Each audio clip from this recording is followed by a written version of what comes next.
Security boundaries exist to define where trust changes and where controls must actively enforce separation rather than relying on assumption.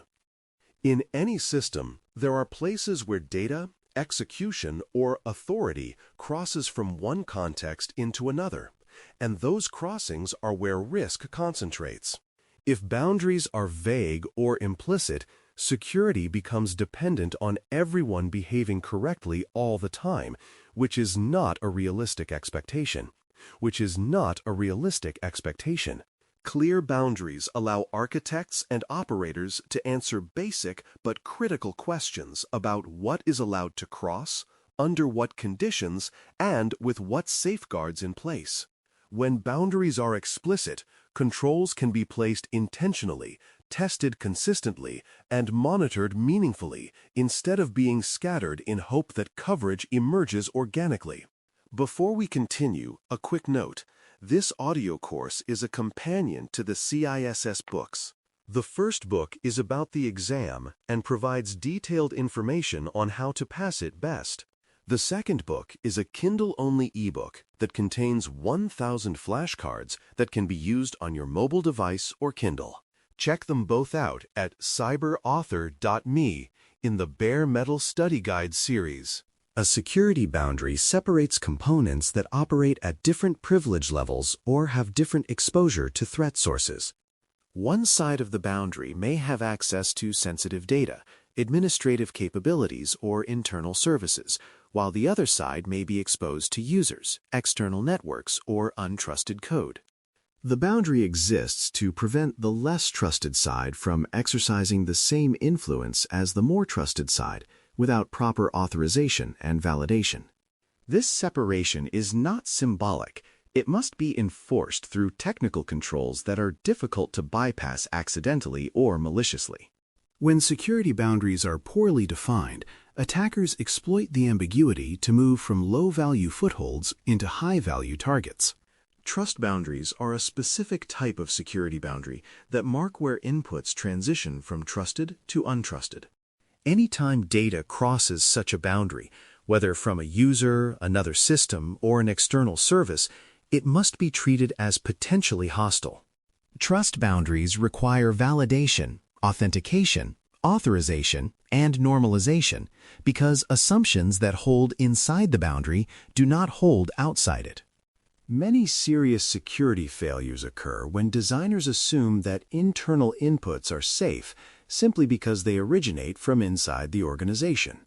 A trust boundary forces the design to acknowledge that compromise can occur anywhere and that validation must be consistent regardless of origin. Recognizing trust boundaries is therefore a prerequisite for building defensible systems. Isolation is the technique used to enforce boundaries by reducing unintended interaction between workloads, users, or processes. The goal of isolation is not to prevent all interaction, but to ensure that interaction occurs only through defined, controlled pathways. Isolation limits the blast radius of failure, meaning that when something goes wrong, the impact is contained rather than cascading freely across the environment. This containment is critical for resilience as well as for security because it allows recovery efforts to focus on a smaller scope. Without isolation, a single compromised component can rapidly influence many others, turning localized issues into systemic incidents.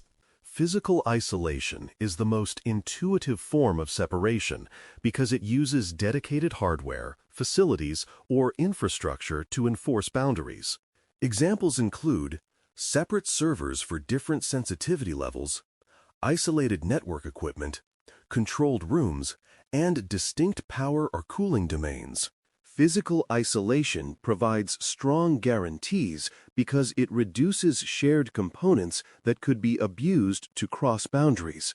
However, it is also costly, inflexible, and difficult to scale, which is why it is typically reserved for the most sensitive workloads. Even when physical isolation is used, it must still be complemented by logical controls, because physical separation alone does not address all attack paths. Physical isolation is strongest when used deliberately for high-impact boundaries rather than as a default approach everywhere. Logical isolation uses software-defined mechanisms such as segmentation, access control, and strict routing limits to separate components that share underlying infrastructure. Network segmentation restricts which systems can communicate and on what paths, while access controls limit who can reach which services and data. Logical isolation is flexible and scalable, which makes it the dominant approach in modern environments, but it also depends heavily on correct configuration. A single misconfigured rule can collapse an entire boundary and expose systems that were assumed to be isolated. For this reason, logical isolation must be designed with deny-by-default principles and validated continuously rather than assumed to be correct indefinitely. Process isolation operates within a single system by separating execution contexts so that one process cannot freely interfere with another. Operating systems enforce this through user mode separation, memory protection, and controlled inter-process communication mechanisms. Processes run with specific privileges, and attempts to access resources outside those privileges are blocked by the kernel. This isolation is fundamental to multi-user and multi-application systems, because without it, any application could read or modify another application's data. Process isolation also supports least privilege by allowing services to run with only the permissions they require. When process isolation fails, typically through privilege escalation vulnerabilities, attackers gain disproportionate power over the system. Virtualization isolation builds on process and hardware isolation by separating entire operating system instances from one another. A hypervisor enforces boundaries between virtual machines, mediating access to central processing unit resources, memory, storage, and devices. Each guest is intended to behave as if it were running on its own hardware, even though it shares physical components with others. The effectiveness of this isolation depends on the correctness of the hypervisor and the security of its management plane. Because virtualization concentrates many workloads onto a single host, failures in isolation can have wide impact. This makes hypervisor hardening, restricted management access, and monitoring essential parts of boundary enforcement. Container isolation takes a different approach by sharing the operating system kernel while isolating workloads using kernel features. Namespaces separate views of resources such as processes, networks, and file systems, while control groups limit resource consumption. Containers are lighter weight than virtual machines, which makes them attractive for scale and automation, but they rely more heavily on correct kernel behavior. Because the kernel is shared, a kernel vulnerability can potentially affect all containers on the host.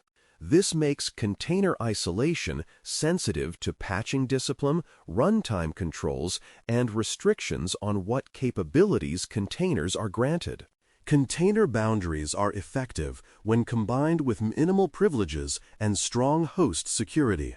Sandboxing is a technique that intentionally restricts application capabilities to limit what code can do, even if it is compromised. A sandbox may restrict file system access, network connectivity, memory usage, and interaction with other processes. This is especially useful for handling untrusted or semi-trusted code, such as browsers, document viewers, plugins, or user-supplied scripts. Sandboxing assumes that compromise is possible and focuses on containment rather than prevention alone.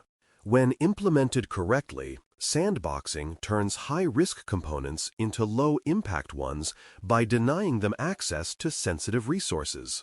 This approach aligns well with modern threat models that expect exploitation attempts rather than hoping to eliminate them entirely. Boundary enforcement requires explicit control points where decisions are made and enforced consistently. Gateways, proxies, and policy decision points serve as choke points that mediate access across boundaries.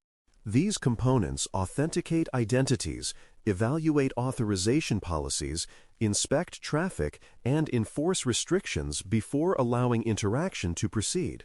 Centralizing enforcement at well-defined boundaries reduces the chance that individual components implement inconsistent or incomplete controls.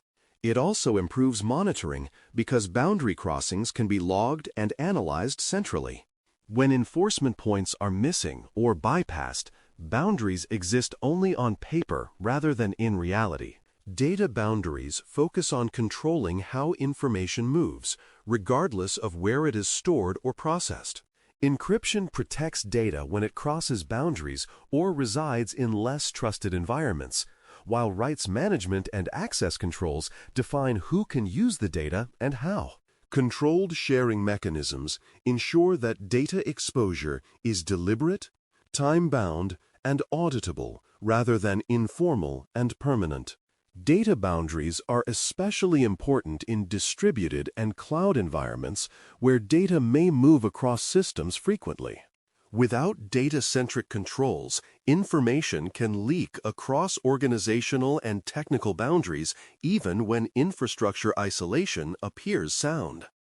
Treating data itself as something that carries its own boundary helps maintain control as systems scale. Monitoring across boundaries is essential because boundaries are where attacks are most likely to be attempted.